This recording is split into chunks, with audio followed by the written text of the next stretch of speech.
last week was a really busy week for me. I was really sick like all week, and then I ended up being in the ER, 2 days ago? Yeah, it was 2 days ago. 2 days ago, and I had pulled...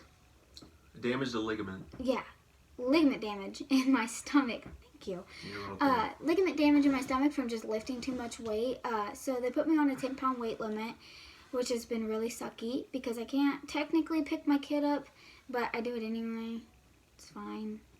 Better hope no doctors are watching this. So for today's video, I figured that I would go ahead and kind of talk about my pregnancy, starting off with the miscarriage that my husband and I had in June. So I was 10 weeks pregnant whenever I had miscarried, and I remember it was a really weird pregnancy. I had conceived, I had gone pregnant, it was confirmed through the doctors. I knew I was pregnant from the beginning of it. Even before taking pregnancy tests, I knew I was pregnant. And I called it, and I was. And so going into the doctors, I got blood work done, and they were at first saying that, oh, well, you might have an abnormal pregnancy, or you might have, I forget what they said. Yeah, abnormal.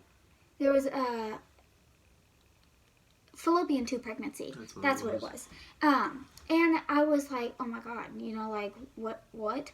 So, I had come back, I think maybe like the next day or something like that, to do more blood work. And it confirmed that my levels were going up regularly, so it wasn't an abnormal pregnancy. Because they doubled. Yeah, they had doubled. So they're supposed to, be hit a certain limit at a certain time. And they hit the right limit that they were supposed to. But they still wanted me to come back regularly just because it was kind of weird. So at first they were saying, oh, well, you're 6 weeks pregnant. And then I go back 2 weeks later and they say, oh, you're 6 weeks pregnant. And I'm like, no, I'm not. I'm, 8 weeks pregnant. And they were like, oh, well, you're only 5 weeks pregnant. And, oh, you're only 7 weeks pregnant. And it was so different, so weird. There was no progression. It just kept... Yeah. So I had gone back. I was 10 weeks pregnant on the date. And they were going to put a Doppler on my belly to just listen to the baby's heartbeat. Because at this particular office, they only did Dopplers each time to make sure the baby was healthy. They didn't do ultrasounds each visit like I was kind of used to with my son. So I was like, okay, at least I'm still going to get to hear the baby's heartbeat. So we had gone in, and I was 10 weeks pregnant, and they couldn't hear the heartbeat. So they were like, that's weird, we're just going to do an ultrasound just to see because we can't find the baby. He said, but there should be no worries. So, naturally we're worrying. But we had gone in, and so he couldn't find it through my belly, and they didn't want to do vaginally because that can pose risk for miscarriage. And I had already had that enough through that pregnancy to cause it to be a little bit damaging. So they kind of stopped doing a vaginal ultrasound. So I had gone in, and they could still see the baby through my belly. And so he had gone in to the ultrasound room, and I remember looking at the baby on the screen, and it was really little, just itty bitty, like a little peanut. And so we were like, at first I was like, it's making no progression. I was like, but I'm no doctor, I've only been pregnant with my son, so I had seen that, I knew that it was supposed to be bigger, but it wasn't. And so he had confirmed that the baby did actually stop growing and eventually started to shrink away. It lost its heartbeat. And it lost its heartbeat. So whenever the doctor said that there was no heartbeat, that was probably the most devastating thing I've ever heartbreaking, devastating, anything. It was horrible to hear those words, because we were so ready for another kid. And so we were devastated. At first I was like, what? I was like, check again, and so he had told me it was an abnormal pregnancy. And the baby did not, so the baby is supposed to latch down, which can kind of lead to a conception bleeding. I never had that. Now, I did have like spotting every once in a while after like intercourse, but I didn't have that conception bleeding because the baby had never actually settled down and latched to my uterus. It was just kind of, not, alive. So it had started to shrink. My body kind of started fighting it away like it was a disease or like a bacteria. And we didn't have irregular blood types for us to be able to have, the shots that you need for that. It was just an abnormal pregnancy, and my body was fighting it off like it was a sickness. And the baby had never actually been alive. Were we in the process of moving? Yeah, we were in the process of buying this house. There was just a lot of things going on that could have potentially, I want to say, caused it. But he said that no matter what, it would have turned out to be the way that it did.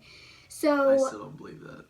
Yeah, but I'm not a doctor, so whatever. It was really weird. At first, I had a lot of people tell me, don't go to this doctor because he's lost several babies. And so I had still gone to the doctor. I didn't think about it at all. And it wasn't at all like a case where, like you could sue or anything like that. Mm-hmm. It was completely out of his hands. But the only thing that kind of made me mad was I was getting false information. They weren't able to tell me, before, oh, you have an abnormal pregnancy. It was whenever I was 10 weeks pregnant, so close to that second trimester, So I had gone in on a Tuesday the same month to get my D&C performed. And for those of you who don't know what a D&C is, it's just it's a procedure. They put you under, and they take metal poles, and they kind of like be able to like open you up a little bit to be able to extract the child. So, or the fetus, I should say. And so it was 10 weeks. I wasn't able to look at it. I wasn't able to ask about it. I was under anesthesia, so, I was asleep, really loopy. I guess that was kind of like the last thing on my mind waking up. But whenever I did finally get to the mindset, back to my regular self, I felt really empty. And so it caused a really bad depression on myself and caused a lot of problems between me and my husband. And so we had started fighting a lot, and we ended up needing to seek out therapy. So we went to couples therapy, and we kind of talked about our problems and everything. And actually at the end of June, I had gotten pregnant with this baby. And I had known, once again, I had told him way before I took the test, I'm pregnant. And he's like, you're crazy. So I was like, no, I really am pregnant. So I was trying to take pregnancy tests to prove it. And this pregnancy test would come back positive, and this one would come back negative, and then this one would come back negative, but the next one would come back positive. Yeah, and so I was like, maybe I'm not, So I was already past that period where, it couldn't have been my miscarriage throwing it off. I was already way past that. And I had called the doctors, and I was like, look, I know I'm pregnant. I've taken 3 at-home pregnancy tests. They came back positive. I had a few that came back negative, but I want to get blood work done to know for a fact. And I literally had a doctor tell me, or she was actually a nurse. She was like, she literally had told me to shut up and that I was crazy. That I was not pregnant. And I ended up being pregnant. I think I found out I was pregnant whenever I was like 4 weeks. So with that, I had found out that I had a subchorionic hemorrhage on my uterus, which is just a blood clot. It doesn't pose any legitimate threat unless it gets bigger. And it had started to get a little bit bigger, and I think that's due to like stress.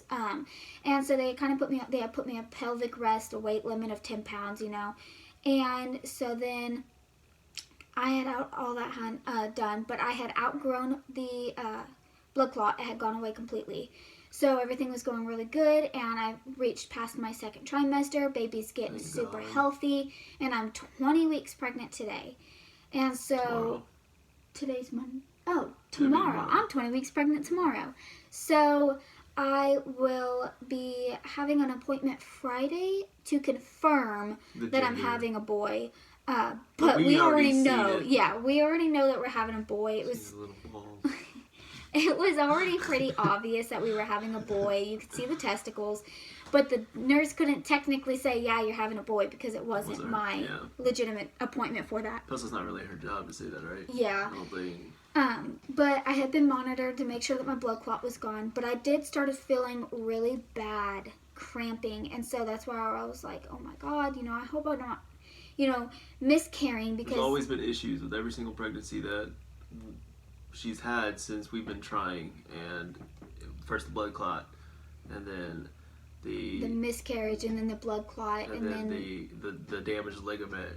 And so we have been very cautious with this pregnancy, and so they put me back on a 10-pound weight limit again, so I can't carry my son, I can't carry anything over 10 pounds, and believe me whenever I say that I don't even want to carry anything over 10 pounds because it hurts. But it felt like Braxton Hicks, but like 3 times stronger, so not like exactly labor, but like extreme period cramps mixed with a tightening stomach. And so that's whenever they confirmed that I did have ligament damage just from lifting too much, or bending over, or sitting up too fast, just kind of something about straining my stomach. So with all that being said, we do have a healthy baby. He is very, very active, especially Kicks the while crap out of her all the time. Yeah, especially whenever I'm trying to sleep. But that's also very reassuring. Because being able to feel your baby kick is one of the best things in the world, especially whenever it's your rainbow baby. But I would just I figured that I would make a video about my miscarriage, how we kind of got over it, and this pregnancy, how we're doing. So if you guys have any comments, just leave them down in the comments and give this video a like. Thank you guys so much. Bye. See ya.